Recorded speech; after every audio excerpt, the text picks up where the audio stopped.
തൃശൂരിലെ വോട്ട് ക്രമക്കേട് വിവാദത്തിനിടെ നടനും കേന്ദ്രമന്ത്രിയുമായ സുരേഷ് ഗോപിക്കെതിരായ കോൺഗ്രസ് നേതാക്കളുടെ പരാതിയിൽ അന്വേഷണം തുടങ്ങി. കോൺഗ്രസ് നേതാക്കളുടെ പരാതി ഫയലിൽ സ്വീകരിച്ചതായി Thrissur city police commissioner R Ilango പറഞ്ഞു. പരാതിയുടെ അടിസ്ഥാനത്തിൽ തൃശൂർ എസിപിക്ക് അന്വേഷണ ചുമതല നൽകി. വിഷയത്തിൽ നിയമോപദേശമടക്കം തേടുമെന്നും സിറ്റി പോലീസ് കമ്മീഷണർ പറഞ്ഞു. അതേസമയം സുരേഷ് ഗോപിയുടെ സഹോദരനും ഇരട്ട വോട്ടുണ്ടെന്ന വിവരവും പുറത്തുവന്നു. സുരേഷ് ഗോപിക്കെതിരെ KPCC രാഷ്ട്രീയകാര്യ സമിതി അംഗം TN പ്രതാപനാണ് പരാതി നൽകിയത്.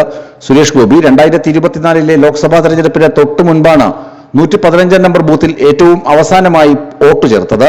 വോട്ട് ചേർക്കുമ്പോൾ സ്ഥിരതാമസക്കാരനാണെന്ന രേഖയും സത്യപ്രസ്താവനയും നൽകിയിരുന്നു. കഴിഞ്ഞ ലോക്സഭാ തെരഞ്ഞെടുപ്പിന് തൊട്ടു മുമ്പായി സുരേഷ് ഗോപി തൃശൂരിലേക്ക് വോട്ട് മാറ്റി ചേർത്തത് നിയമവിരുദ്ധവും ക്രിമിനൽ ഗൂഢാലോചനയുമാണെന്ന് കാണിച്ചാണ് പ്രതാപൻ പോലീസിൽ പരാതി നൽകിയത്.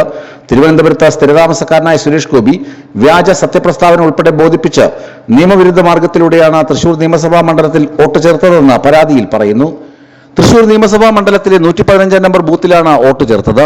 ജനപ്രാതിനിധ്യ നിയമമനുസരിച്ച് സ്ഥിരതാമസക്കാരനായ വ്യക്തിക്ക് മാത്രമേ ആ ബൂത്തിൽ വോട്ട് ചേർക്കാൻ സാധിക്കുകയുള്ളൂ. പതിറ്റാണ്ടുകളായി സുരേഷ് ഗോപിയും കുടുംബവും തിരുവനന്തപുരം നിയമസഭാ മണ്ഡലത്തിലെ ശാസ്തമംഗലം ഡിവിഷനിലെ 22/1788 എന്ന വീട്ടു നമ്പറിൽ സ്ഥിരതാമസക്കാരാണ്. തിരുവനന്തപുരം കോർപ്പറേഷൻ ശാസ്തമംഗലം ഡിവിഷനിൽ അദ്ദേഹത്തിന്റെയും കുടുംബാംഗങ്ങളുടെയും പേരുകൾ അദ്ദേഹം കേന്ദ്രമന്ത്രിയായതിനു ശേഷവും നടന്ന റിവിഷനിലും അതേപടി തുടരുന്നുവെന്നത് അദ്ദേഹം നടത്തിയ കൃത്രിമത്തിന് തെളിവാണ്. ശാസ്തമംഗലം ഡിവിഷനിൽ സ്ഥിരതാമസക്കാരനായ സുരേഷ് ഗോപി തൃശൂരിൽ നൽകിയ സത്യപ്രസ്താവനയും രേഖയും സത്യമല്ലെന്ന് ഇതോടെ തെളിഞ്ഞിരിക്കുകയാണ്. തൃശൂരിൽ സുരേഷ് ഗോപി നടത്തിയത് അസത്യ പ്രസ്താവനയാണ്. ഇതേ മാർഗത്തിലൂടെ സുരേഷ് ഗോപിയും സഹോദരനും ഉൾപ്പെടെ 11 പേരുടെ വോട്ടുകളാണ് ഒരേ വിലാസം കാണിച്ച് ഇത്തരത്തിൽ ചേർത്തത്. സുരേഷ് ഗോപിയുടെ സഹോദരൻ സുഭാഷ് ഗോപിയുടെ പേര് തൃശൂരിലെയും കൊല്ലത്തെയും വോട്ടർ പട്ടികയിലുണ്ടെന്ന വിവരമാണ് പുറത്തുവരുന്നത്. കൊല്ലത്തെ കുടുംബ വീടായ ലക്ഷ്മി നിവാസ് മേൽവിലാസത്തിലാണ് കൊല്ലത്ത് സുഭാഷ് ഗോപിക്കും ഭാര്യ റാണി സുഭാഷിനും വോട്ടുള്ളത്. എന്നാൽ കൊല്ലത്ത് വോട്ട് ചെയ്തു എന്ന കാര്യത്തിൽ സ്ഥിരീകരണമില്ല. കൊല്ലം ലോക്സഭാ മണ്ഡലത്തിൽ ഇരവിപുരം നിയോജക മണ്ഡലത്തിലെ 84 നമ്പർ ബൂത്തിലെ വോട്ടർ പട്ടികയിലാണ് ഇരുവരും ഇടം പിടിച്ചത്. വോട്ടർ പട്ടികയിൽ 1116 ക്രമ നമ്പറിലാണ് സുഭാഷിന്റെ പേരുള്ളത്. അതേസമയം കഴിഞ്ഞ ലോക്സഭാ തെരഞ്ഞെടുപ്പിൽ സുഭാഷ് ഗോപിക്കും ഭാര്യയ്ക്കും തൃശൂരിലും വോട്ടുണ്ടായിരുന്നു. അതിനിടെ തൃശൂരിലെ വോട്ടർ പട്ടിക ക്രമക്കേട് സംബന്ധിച്ച് വ്യാപക പരാതി ഉയർന്നതിനിടെ MP ആയ സുരേഷ് ഗോപി ഇതുവരെ വിഷയത്തിൽ പ്രതികരിച്ചിട്ടില്ല. ചൊവ്വാഴ്ച ഡൽഹിയിൽ വെച്ച് അദ്ദേഹത്തിന്റെ പ്രതികരണം തേടിയെങ്കിലും ഒന്നും മിണ്ടാതെ അദ്ദേഹം വാഹനത്തിൽ കയറി കടക്കുകയായിരുന്നു. വോട്ട് ക്രമക്കേടിൽ BJPക്കെതിരെ കൂടുതൽ തെളിവുകൾ പുറത്തുവരികയാണ്.